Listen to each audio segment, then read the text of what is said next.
Is Raghu Adibatla, and this is Talking Fun.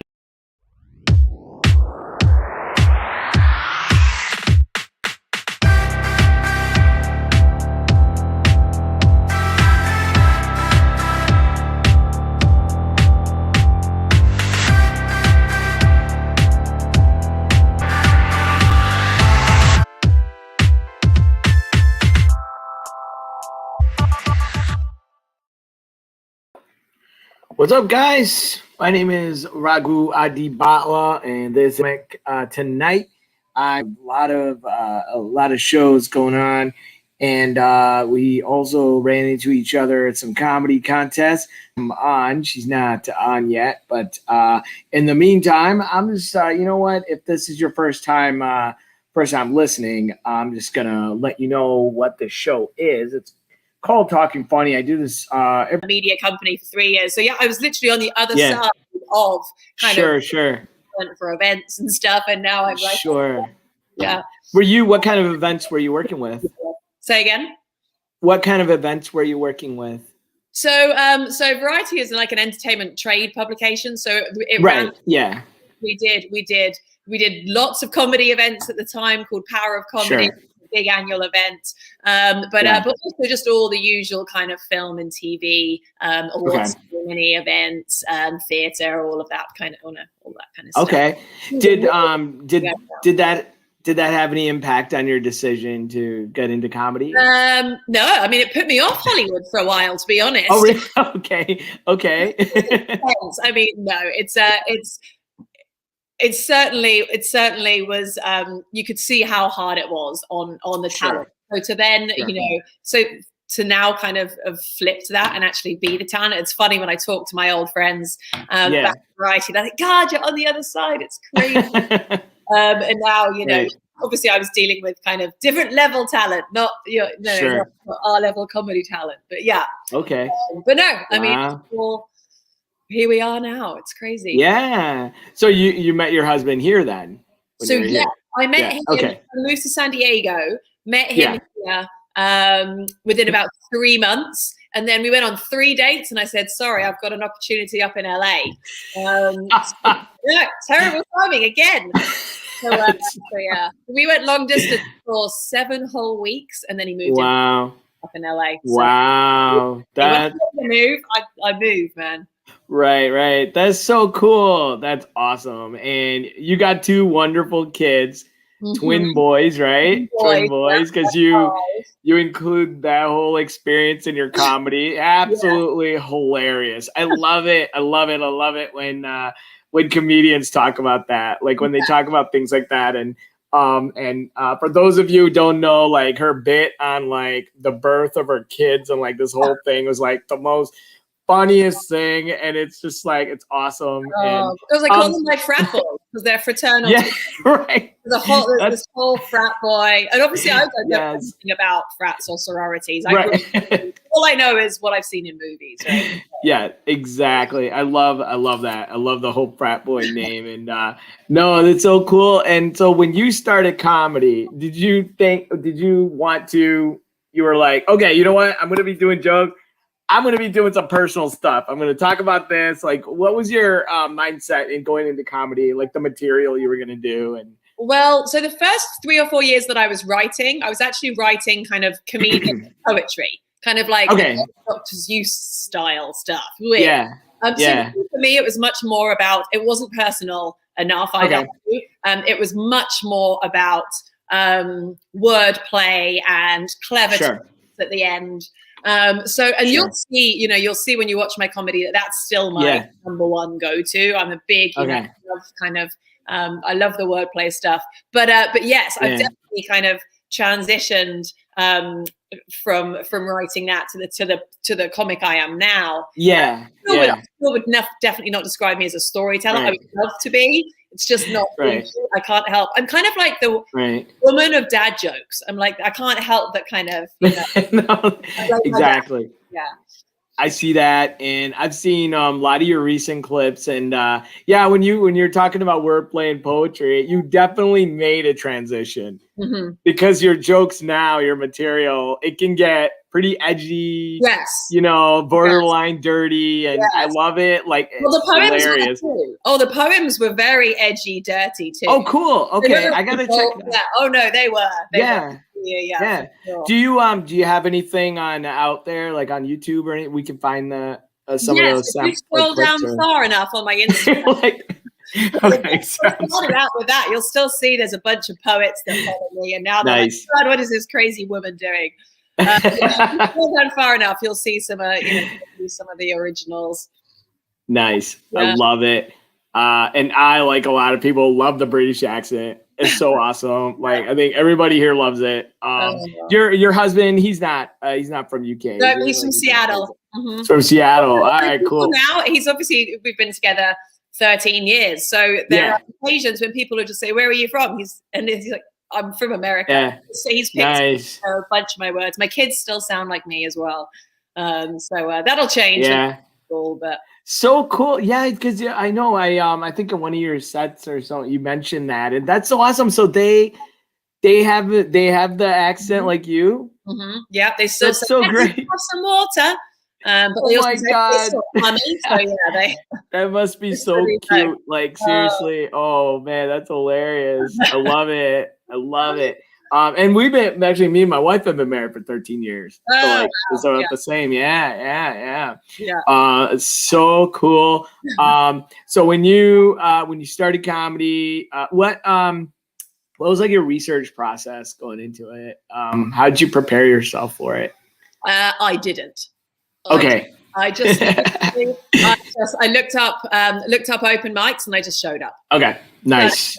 And that's raw. That's like the best way to do it, right? Just if you weren't gonna do it, just get up there. Don't even worry about, because I think yeah, and all that stuff. Like, so at some point were you like kind of into how, are you doing it right? Are you like going through the process right? Did you think about like what was how was your experience your first like year? Yeah, I'm super into all the books. I've got all the books and the Steve North books, and nice. I'm cheesy. I get my highlighter and I go through, and I've got highlighters. That's definitely my way of working. That's what I enjoy. Cool. I think for me,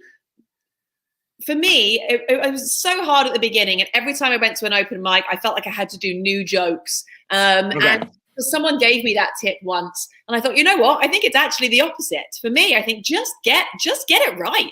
Keep working on those jokes until you get them right, unless they're complete dudders. Then But keep working until you get that first type 5, right? Because once you've got that, and it took me about a year, but now you've got that in your back pocket. Yeah. So you can go up and try new things, and you have more confidence. You can go back to that. That's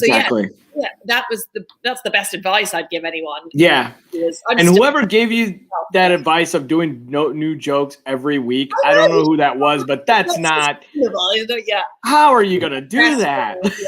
And you never perfect anything. I mean, it's not easy. Like, I mean, you got to polish what you have, and like, because that's how you find your strong jokes.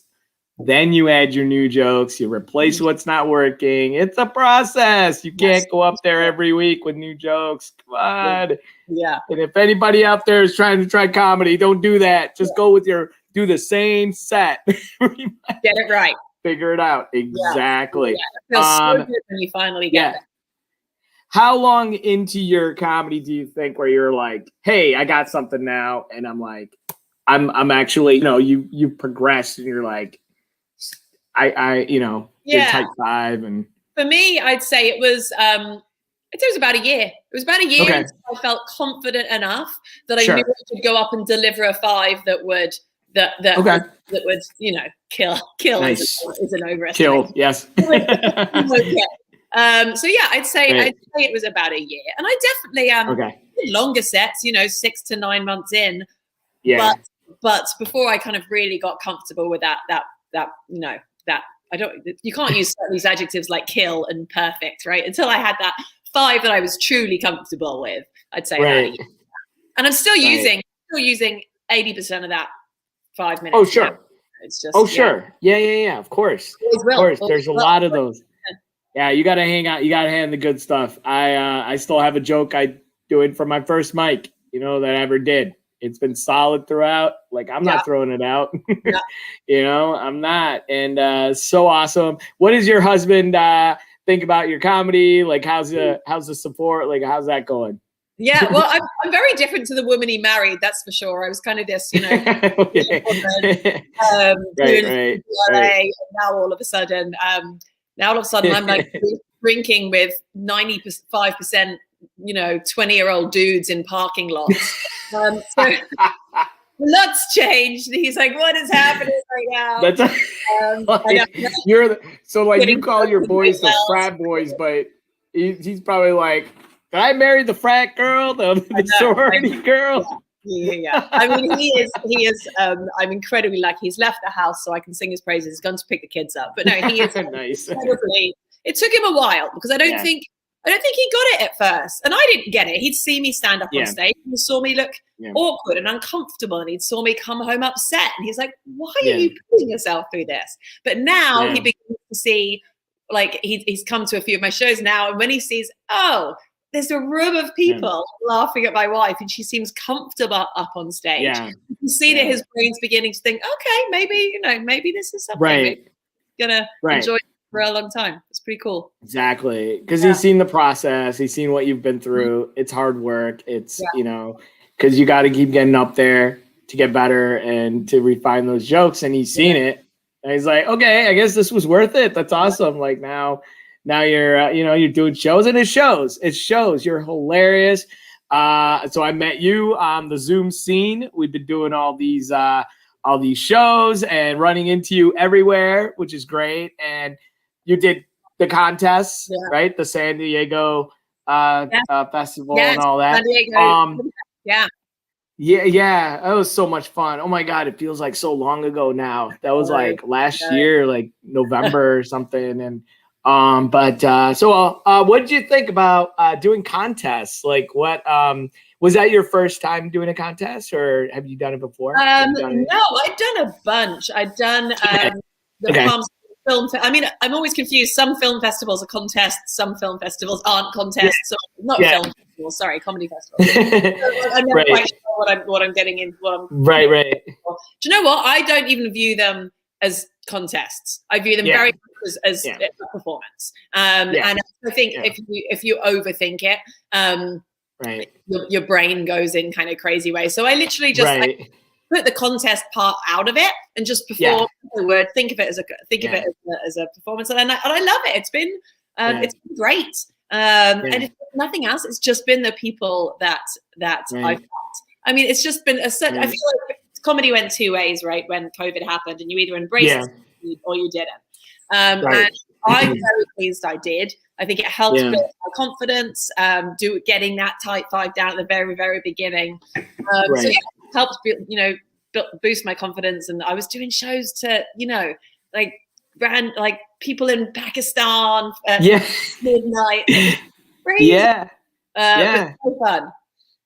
It is cool, right? Like, it's the bright spot that, we're able to do all this. And I think at one point, I'm sure, when everything, we didn't know, it was uncertain, but I'm so glad that all those doors opened and we were able to do it. And like, you're right. There are a lot of comics who weren't on board with it, but then there, like me and you and a lot of comics were, and we got to meet so many people all over. I don't think I would ever even meet the booker of Flappers ever. No, like, I don't know when I would ever even be on the Flappers stage, but now that's kind of possible. And other countries. That's awesome. Pakistan, you got, I know. You're doing a show out of Pakistan. Some supporters along the way. I feel like maybe if I'd been 10 years into comedy or longer, I think Zoom would have been harder because you'd be so used to the drug of performing live. But being slightly newer to the scene, it was an easier transition, right? Okay. Like babies learning. Yeah, we were babies at or younger to the scene, at least. Right. And I know that's so right. And then there are people that even just started doing comedy during this. And I think that's one of my friends started on Zoom. She's just going to do cool. her first in person in about 3 weeks. And she's like, I'm done. It's going to be crazy. It's cool. I mean, like, what you can do is work out your delivery at least, and then like get used to the stage when you get on stage, and at least the delivery is there. I mean, there's so many bright spots in this. I've been doing comedy since 2010, and then when all of a sudden everything shut down, it wasn't too bad, because I think the way it definitely, and I think you hit on this, it does help your comedy in a lot of ways, like confidence in your material. For sure. Do you think that helped you? Like, do you think there was a change between were you were doing live before, right? Like, you said you were doing like 5 years or so. Yes, but much less. I think it helped me. It helped me develop new stuff because there was just no fear of trying some really edgy, odd, people I didn't know. And sometimes it's just jokes that you can't keep running in front of your peers. You know what open mics are as well. There's certain jokes that you do in the middle of a show because you know it's a hit, but there are some that you just want to do at open mics over and over, and you just can't. You just can't. Whereas with Zoom, we did have that opportunity. So I don't know. It's going to be interesting to see what happens to Zoom once back. But and I saw that things were starting to open up a little bit. I saw a recent show that I think you posted. I'm not sure what show it was. It had all these like ultraviolet kind of lights behind you. The stage looked really cool. What was that show? What was that show? That is a new show that I'm producing called Kimbles. Okay. Yeah. That's what it was. Yes. So I'm super stoked. And it's super cool. It's all kind of COVID friendly, but it's a 500 person theater. So even COVID safe, you've got, just over 100 people in there, 25%. But it's just a really cool experience to get that big stage feeling. It's very different to the normal kind of smaller comedy. Right. I saw that stage looked amazing. So something to learn, kind of making the most of this gigantic the stride. Exactly.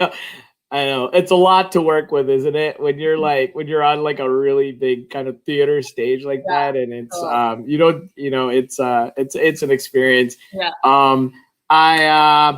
I love that name, Kimbles and Bits. It's absolutely funny, and we do things like the dog food. They're like, exactly. No. But I learned to work with it, right? I always say to people, because they told me the tagline is "tastes good, wet or dry."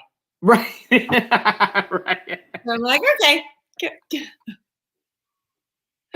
What That's awesome. That's awesome. Oh man, I love it. That's a great name.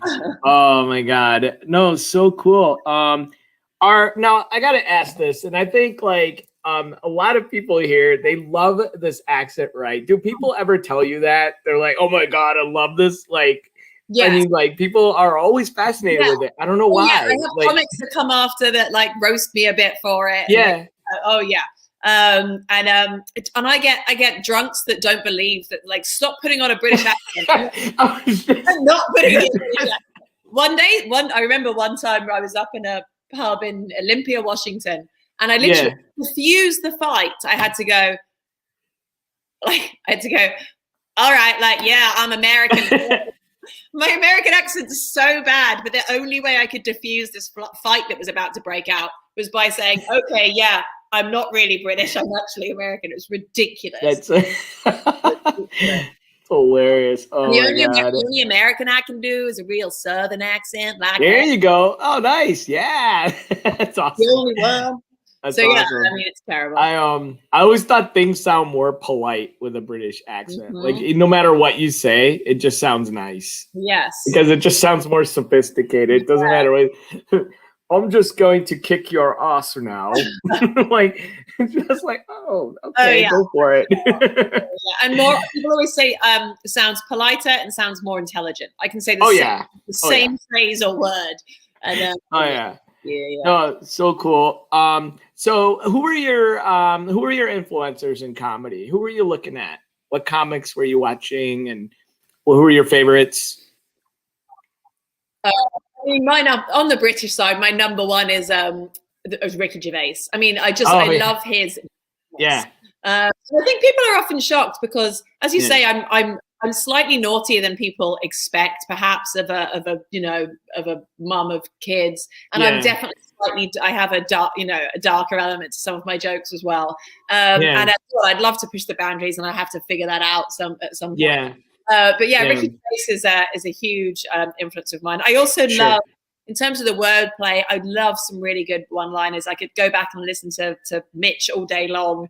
Meet Martin is one of my favorites. So clever. Okay. And then, oh gosh. And then just from pure enjoyment, it's got to be like a Michelle Wolf.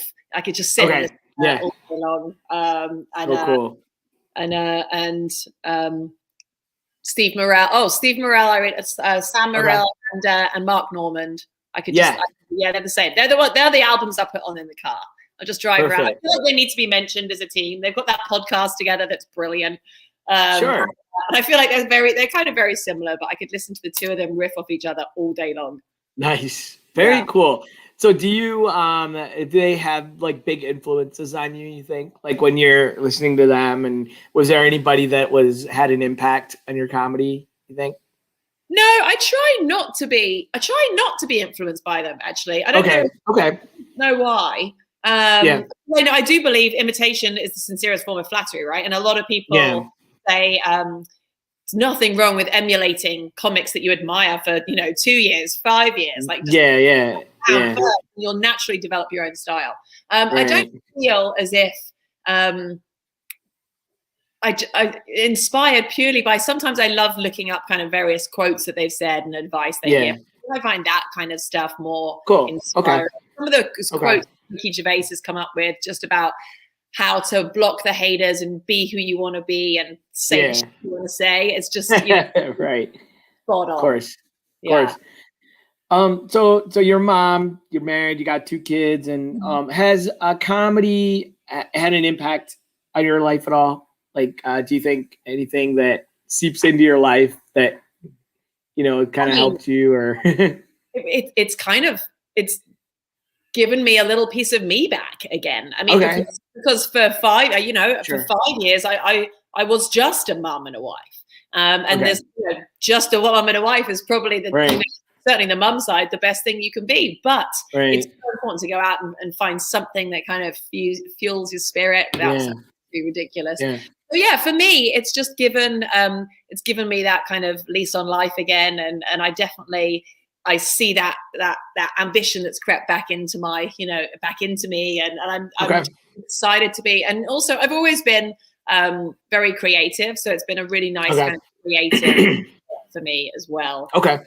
So I think it's given back to me in those ways. And my kids are obsessed with telling jokes, so who knows what's going to happen. I was going to ask about your kids and what they They're terrible. They're mostly knock and similar jokes, and they're not even funny. They're mostly the punchline is just poop every time. That's awesome. That's so cool. They give you suggestions. And help you out. And then they'll laugh at their own jokes for like 20 minutes. Oh, of course. They'll say a joke. The punchline is poopy face, and then off they go, and they'll just laugh for ages. Of course. How old are your kids? They're 5.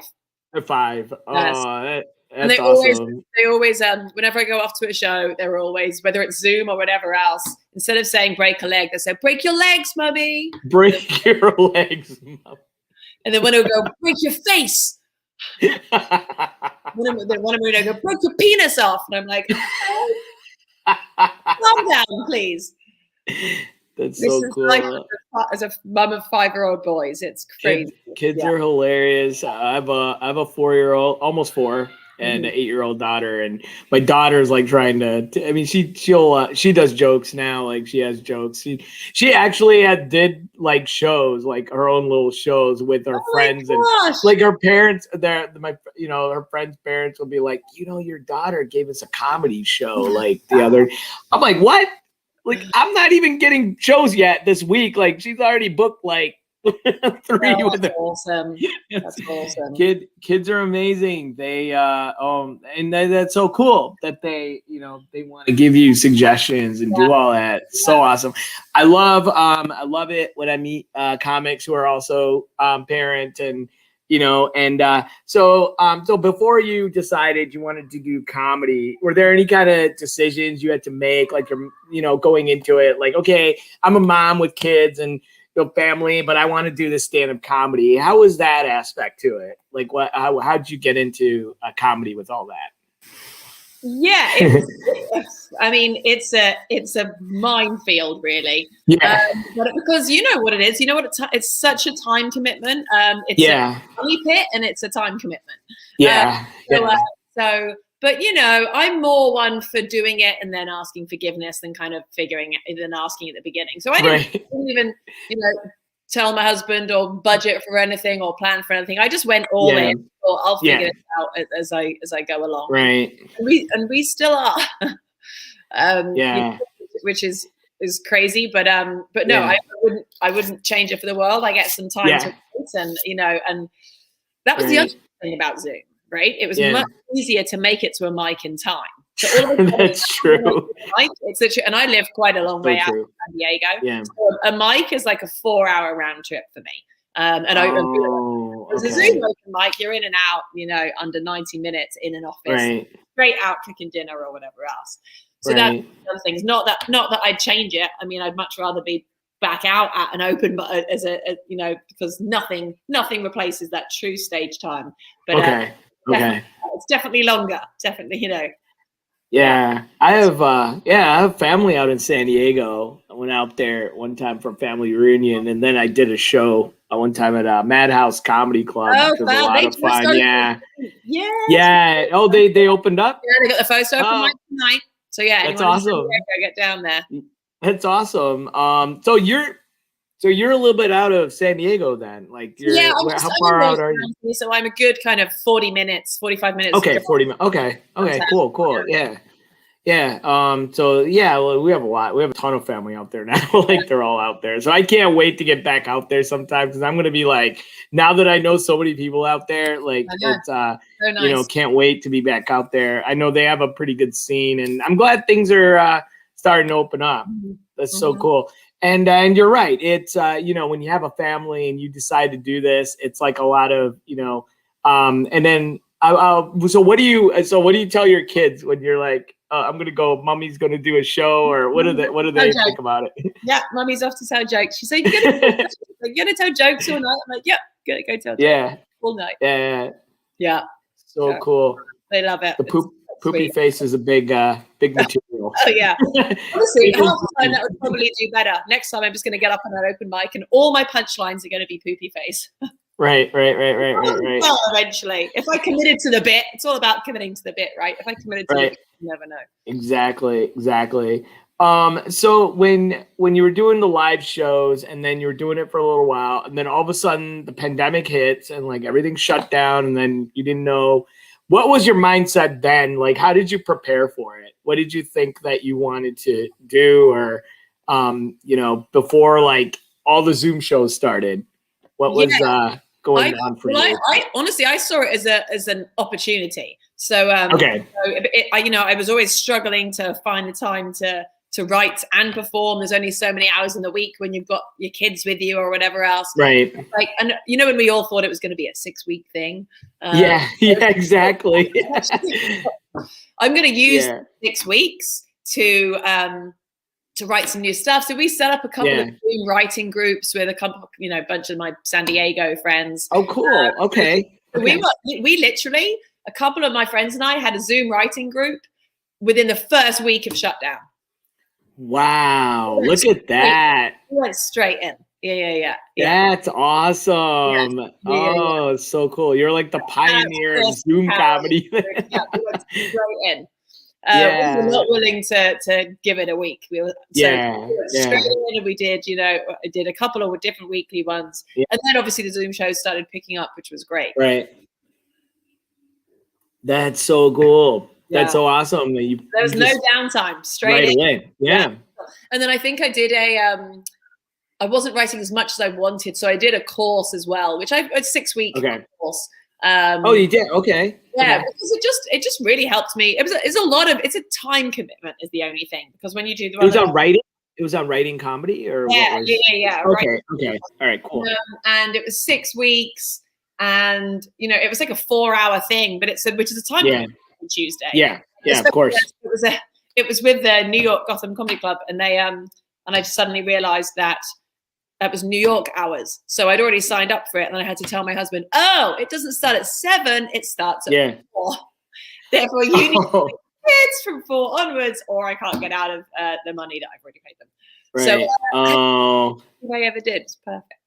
Nice. That's so cool. So cool. So the comics that you do Zoom, you did the writing group with, you said they were your friends, like locally, or were you like the one? Of course wasn't, but yeah, locally it was the first new writing. We try and do that quite a lot. There's a bunch of San Diego comics that often kind of meet and do and just help each other. Yeah. That premise. And whether it's cool, right? Writing with people and just like and sharing ideas, and I mean, you learn so much. You kind of understand their style and what they like. And like, and it's really fun. Yeah.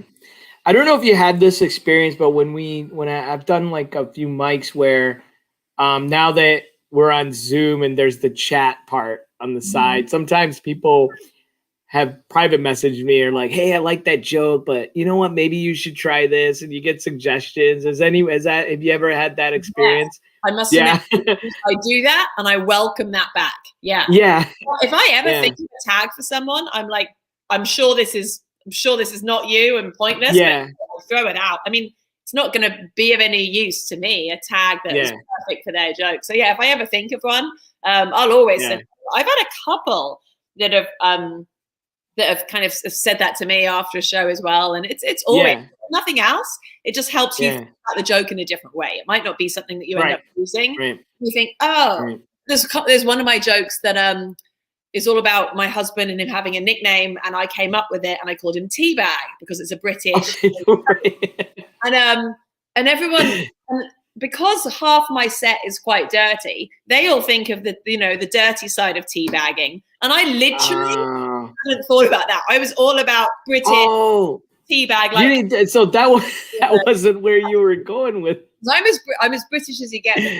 Tea in the morning. So yeah, I kind of so when people give you tags, you realize, they're really thinking that their brain's going down that route. So maybe that's hilarious, because that's what I was thinking. Right. So clearly, I'd been getting laughs with the wrong punchline, which is fine. So funny.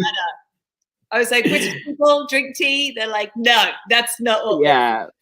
Probably, I think, no, that's so funny. I was thinking about that because I know, like, now, like, I mean, a lot of your humor is, like, pretty edgy. So I was like, when I heard that, I was like, that's probably where. Right. But that's funny that it could go in that direction, too. People would get it, but the fact that you just expect me to lowest common denominator. That's me. That's right. Oh my God. By the way, I have to compliment your kitchen behind you. Looks amazing. We're like trying to we want to redo our kitchen, and my wife would love that kitchen. We want to do the white cabinets. I'm just like, holy crap. Looks awesome. I painted all of them myself. You guys did it yourself? Yeah, that was a COVID project. Whoa. Oh my God. Okay, now the home improvement portion starts. Advice on contracting. No, seriously, you guys, that's awesome. I'm cheap, man. Yeah, if any project I can do myself, I will do myself. So cool. Oh my God, amazing. In the middle of COVID, but we did it. Oh my God, amazing job. Oh Thanks. man. Did you have to take those off and just so you took my husband took them all canvas off and off and sanded them, and then I painted them, and I had to paint them 3 times. In fact, I painted them 4 okay. times. I painted them the wrong white. How was the sanding? Like, I'm sorry, I'm like totally now into it. It was good. My husband took his shirt off in the backyard. But, you know, thing. I just grilled for a bit while he did that. This is like the start of like one of those videos. I know. Like, my husband gets to look all sexy doing the sanding, and then I'm in the carriage like this, just looking a mess. If I did that, my wife would be like, "Put your shirt back." Yeah. Like, I'm sorry, what were you saying? Sorry, I didn't mean to talk. No, it was just, it was intense. It was intense. Yeah. I like to listen to really cheesy music when I paint. A lot. I paint in the house all the time. So the sanding was pretty easy. Just you just get like regular. Yeah, just gotta get in there. Use one of the machine sanders. Just smooth it out, basically. Yeah. Oh my God, I think we're gonna do this ourselves now. Yeah, like, do it. I'll message you on the side. Yes. Yeah, you're gonna use cabinet. So awesome. Oh my God. I love it. Oh man. So what's next in store for you? What's going on with you? I'm off to Colorado tomorrow. You are nice. Yes. I've got a We're show in Colorado. Springs. I've got to be up at 5 a.m. tomorrow. So that's really exciting. It feels good. This will be my first. I did World Series of Comedy back in November. Very lucky to be able to get there because it was just at the end of when we opened for a bit before we shut all kind of early December. So we were just able to go. It was amazing. Met a bunch of great people there. But that's the only time I've ever performed outside of California. Zoom, Pakistan not counting. So it's been really exciting to kind of, get on the road and hit up comedy clubs outside of California. So yeah, Colorado. So cool. We're at Looney's tomorrow night in Colorado Springs. Okay. Nice. And then I don't know. I can't even remember. But some more stuff is beginning to pick up in San Diego as well. And then we've got another Kimbles and Bits on April 24th on Saturday. Nice. So I just nailed down my headliner and feature today, which is fun. People are beginning to get some kind of cool comics to come visit us from LA. Yeah. It feels good. So cool. So the theater, like they basically like audience, you're like spaced out like between the seats. Or how does they do it? The best thing about it is it's BYOB. Oh shoot, that's awesome. Comedy club stuff. So yeah, people are just coming in. My husband keeps coming in with a cooler. He just wheels in a 12 beers and a flask of whiskey, and with whoever he's with. He had some pre-mixed cocktails the second month. So oh my God. all of a sudden, although the mums aren't handling it very well, I tend to have a good crew of mums that come out, and some that know me, some that don't. Mums, you mean moms, right? That's the mum. That's the UK way of saying mum. Yeah. And the whole BYOB is a problem for the mums that haven't been out for a while. The first one, the first month, we had one get up on stage and try and hug our headliner, James Hancock. So security. And luckily, her just came and like dragged her off, and then she fell down the stairs. Bless her. Yeah. So that was brilliant. And then last month, one of the mums on BYOB vomited all over her friend's shoes. So geez. It's a bit of a crazy show. A lot of people are just out for a fun night of comedy, but there's a lot of mums out there with something to prove. They're like, we're getting out of the house. No more COVID. Right. Not more COVID, but so cool. Less of a COVID. Is this your first time producing? This your first show you produce, or you've done it? You've done it before? Is. Yes. Wow. Okay. Yeah, it's super cool. It wasn't even a route I was looking to go down. However, sometimes these things come your direction, and you can't say no. It was a great opportunity. Okay. It's tough. It's tough though because there's only, as I say, there's only so many hours, and for me, the goal is comedy. The goal is me being on a stage, comedy as much as possible. Right. Yeah. So that's the only there's amazing producers of comedy shows down here in San Diego. Yeah. So yeah, it's fun to do, but for me, I just want to be a comedian, be on the stage as much as possible. So cool. And do you do that show? Is it a weekly or a monthly? What is it? It's a monthly show. Okay. But that's cool though. Like, monthly, and then you put all your effort into it for the show, and it takes the stress. Time. A weekly. Yeah. A weekly is a freaking job, man. Yeah. I had no idea how I was doing with all the schedules. Right. It's a lot. Yeah, exactly. So you put all in for the monthly show, like every month. Suddenly you realize you're spending a lot of time on the show, and you're like, I'm a comedian and I haven't written in 4 days. That's not good. You need to sit down, write for 2 hours, put thoughts go out your brain, and that's hard. I'm sure I don't know how people keep saying you need a podcast. I'm like, I can't figure out a podcast. Literally, it's I'm actually almost a year now. It'll be in April. I gotta find the exact date because I'm thinking about doing. I gotta figure out what to do for that. But I mean, like it's, and this, this I'm able to do. It's a little bit, a little bit easier, but but I know like doing shows, like producing a weekly show, and and there are people, of course, a lot of people who do it, and I think the monthly show, definitely gives you time to actually put in a lot of effort in doing it, and that's awesome. It's your first, your first time of producing it, and seems to be going really well. So cool. I'm definitely going to tell my family out there, check out Kimbles and Bits, and they're my family out there. One of my aunt and uncles out there. Because we're big Seinfeld fans. We always we used to watch Seinfeld back in the day. So they're like super happy that I do stand up now because we used to talk about Seinfeld all the time. And they came out to watch me. This is hilarious. So like I went out there for our family reunion. We had like 15 to 20 people. I don't know. All of them, I think most of, probably like a good 18 of them came to Madhouse. So like the whole, like one half was all these Indians like on one side. And everybody I'm sure knew, like, you get one Indian on the lineup. Gee, I wonder who all these people are for. But that's what's funny with the COVID restrictions right now. Obviously, you can sit with anyone you come with, so you see the groups that come in together. We definitely see your 17 sitting together. Right. This was this was like I think it was like in 2018, and when it was in the old location above the mall. Oh yeah. So So I met a lot of cool people there when I was doing it. Zoltan, I don't know, he's a big San Diego comic, right? Yeah. Like he's headlining the May 29th Kimbles and Bits.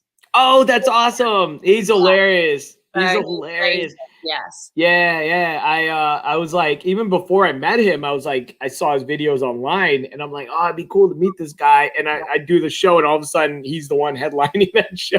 That's awesome. So it was pretty cool. He's San Diego national treasures for sure. Yeah, definitely. Him and his cat. Love his cat show. Oh my God. Do your comedy, how do you decide, like, I know your material, is it a lot of, do you do a lot about the marriage and family, but you put like an edge to it? What can people, so when people want to come see you, what can they expect? What do you think your humor is about? What do I think my humor is about? Right now, I'd say there's a lot about being an expat in the US. Okay. So, I'm kind of, I feel like, do you know what? Again, when I first started, I did my first ever 3-minute set of open mic, and someone said, you have to address the elephant in the room. I was like, which is your accent. You just did a 3-minute open mic without mentioning British or anything. Yeah. They were like, and I was like, oh, that's a really good point. So I went home and I worked, and I started on some great kind of, on a good one, opening line to kind of nail that. And I still always throw it in, and I just keep growing and growing on that. And what I envisage my kids' life looking like is a kind of confusing situation for them growing up with a British mom and American dad. So I think there's a lot of that. And then I just think there's also a lot of, I try, I try to have some kind of empowering woman stuff in there as well. Because awesome. Yeah, I think that's something that I kind of come back to. And I'm personally not one of those comics. You know, people always say comics are kind of damaged and depressed, and I'm definitely one of the few that too damaged or depressed. Right. I'm not either, but you know, but on a day-to-day basis, I'm a pretty positive person. So I try and really bring that into my comedy, and and anything that I can do on the kind of, you know, side as well, I try and work on a little bit. Awesome. Yeah. So cool. And then I have a big miscarriage IVF section that I will figure out. I have not yet. It bombs 7 times out of 10, but when it kills, it kills. So when it kills, it kills. That's important, you know. It's not. But I actually think it is, because I think it's something that needs to be talked about, needs to be about it to a certain level. Right. That's like my challenge. I am gonna figure that out, and I'm pissing off open mics all over the place. Like, oh, here she goes again with this crap. But that's what you got to do, right? I feel like you find something you're like. For some reason, I am passionate about talking about this. We had a lot of miscarriages, a lot of IVFs, and I'm like, this will resonate with the right group. So I'm just going to keep hammering. Figure it out. No, you should. And you're not. I mean, like, there's so many comics that their material sometimes it gets into a lot of these topics, and they figure out a way to do it, but also they know they're speaking to people who want to hear it, who want to know about it, who want to know and they do it in the best way they can do it when, you know, in their art, you know, and I think that's so profound if you're able to do that, you know, and yes, I mean, good luck. And I think that's going to be awesome. Yeah. Once you hone that in and, you know, give me 5 years. No, whatever it is, like, seriously, like, I mean, that's awesome that you want to do that, you know. It's so cool. I'm gonna go into my like last segment thing here, and it's called Ragu's hot sauce seat. Hot sauce seat. Yeah. Okay. So it's basically like I have 8 questions here, and they're random. Like, and I want to know how you're gonna answer it. These are the same questions that I've been asking like each comic, and I want to know how you're gonna answer it. I think I can't wait to hear your answers. You ready? Yes. Let's do this. All right. Number 1. What can you do with a pencil besides write with it? Put my hair up with it.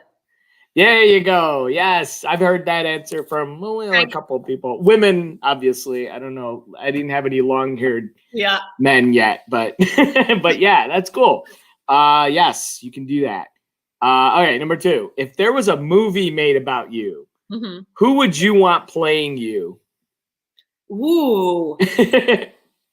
There's a movie made about me. Who would I want playing me? I feel like people will know the answer to that. I wonder if I guess it would need to be British, which makes it really confusing. I know the perfect person. I have somebody in my mind, but no. I want to hear yours first. Oh gosh, British. Well, I'm confused. I was gonna. I don't know. Who would it be? I literally don't know. No, nobody. I was thinking Nicole. I was thinking Nicole Kidman. Nicole Kidman. Yeah, that would be pretty cool. Actually, it might be Gwyneth Paltrow. Okay, no, you're right. I actually love her. She gets she gets a hard rep. So much of what she does. That's right. She was taking the piss with the vagina candle, for God's sake. She has a sense of humor. Other people don't. I see Gwyneth Paltrow. Yeah, she's more closely like to you. Yes. Like, I like that one too. But anyway. I don't. Yeah, no, but I think you're right. Gwyneth Paltrow. I see that. Oh my God. That's perfect. I hope that happens. Sorry, you're that was become so big. Before, was it? You're gonna have a movie about you. All right, here. All right, number 3. What would your autobiography be called? Wrote a autobiography. Kimbles and tits.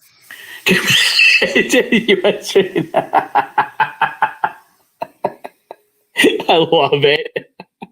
Just to put it twist of his name. I don't know if that can be with the regular autobiography, so I don't know. Like, it's like next to. I spend a lot of time on Tito's. Tito, yeah. And grapefruit juice. Yeah, there we go. Kimbles and Tito's. That might work.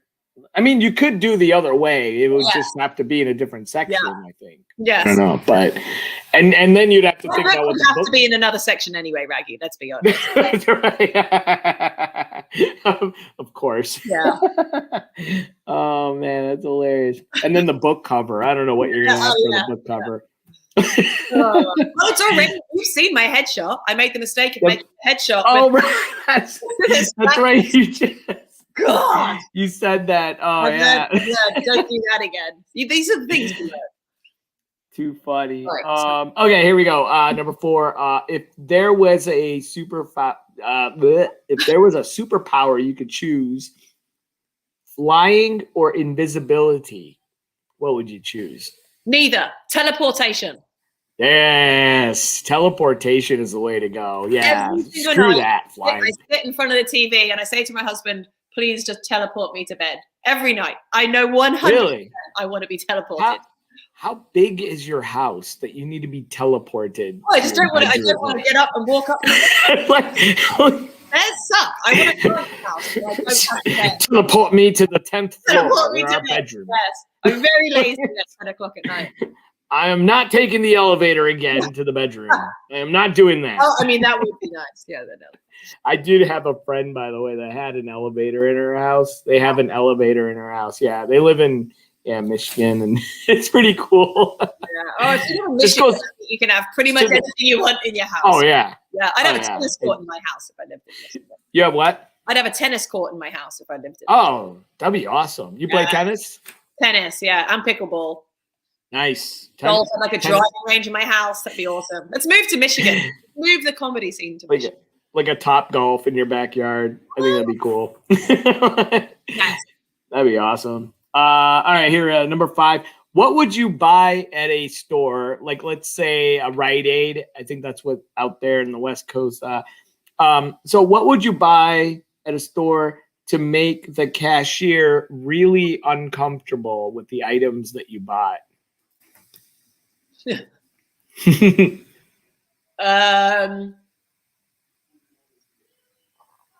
I wonder how they'd feel if I bought black hair dye, right? Because in the movies, you only ever see women hair like this buy black hair dye if they've just committed murder, basically, right? So there's a lot of levels to this. First of all, you're confessing that you committed a murder. Yeah. So basically you're just confessing this to the cat. Yeah, I think that alone. Yeah, and I showed up with. I think they did think, oh my god, there's no way this girl is just gonna jet black. I'm talking jet black. They're like, she's trying something. And scissors and black hair dye. But Kimbles, if you're gonna confess to this poor cashier that you committed murder, you could buy notebook paper and she'll still be uncomfortable, wouldn't she? Like, no, because I have a British accent. You're what? I have a British accent. Hello, I just committed. No, of course, right? I just killed somebody. Should be fine. I'm just kidding. That is true. That is true. Yeah, you sound like a sophisticated serial killer, you know? And in the study with the candlestick. That's right. Oh, that's right. The game of Clue. Yes. Oh man, I'm so bad at that game. I'm horrible. My wife and my daughter, they're really good. They're so smart. Okay. So if you could meet any comic, dead or alive, who would it be? Oh.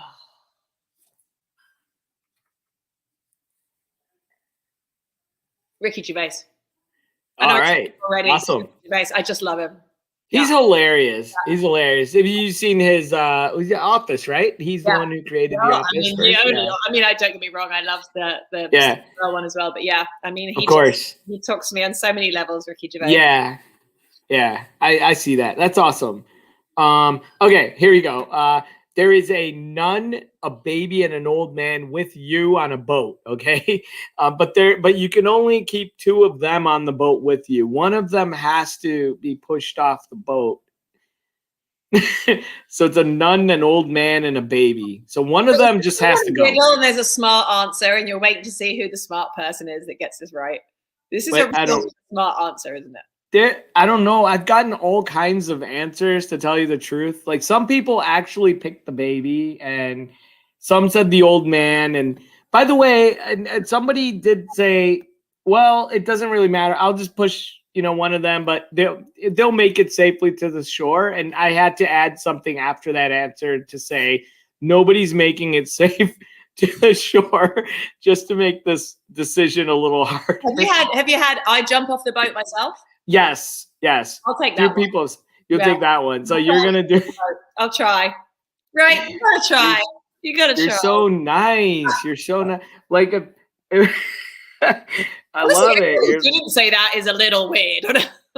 No, we've had it. We've had a few people and who said that. Said, I'm just gonna take it upon myself. I'm gonna jump off. I can't do it. Yeah. Yeah. But someone said the nun, because they don't want any religious advice on the way, and like they don't want to be converted or. Yes. And then, yep. But the last question I have for you. You said the nun because she's full of hot air. Yeah. Like they're just gonna try to convert you or something, and then the old man. Some people pick the old man because they lived their life. Yeah. But then one answer was so deep about the baby. They said the baby, it's okay. It's early on. Like they haven't lived their life yet, so it's okay. Like I'm like, oh my God, this is on another level here. There's a lot of politics involved. They need to go and buy some black hair dye. Yes, that's true. It's true. Last question. Pasta sauce, ragu or prego? Oh, ragu every day. It's like an ag cream. This is ragu family. This is like, and on the back it says ragu family reunion.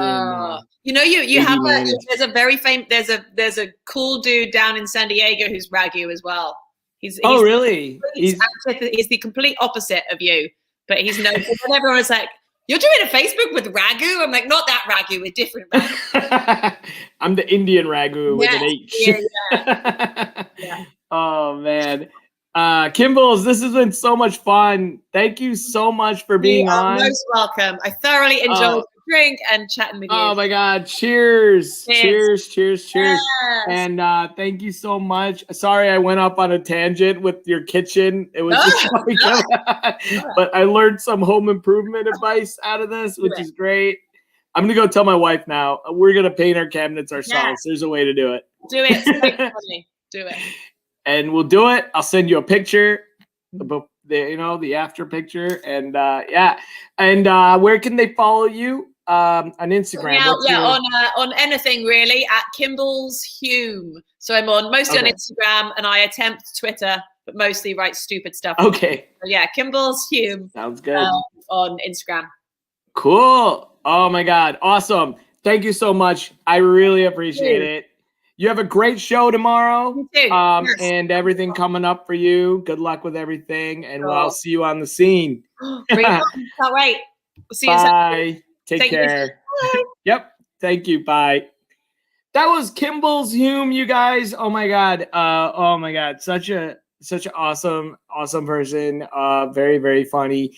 And she's got a bunch of shows coming up. So check her out at Kimbles Hume on Instagram and Twitter. And tomorrow, my guest is Nate Weatherup. I met him when I first started comedy. So we're going to talk to him tomorrow on Talking Funny. My name is Raghu Adibatla. You guys have a great night.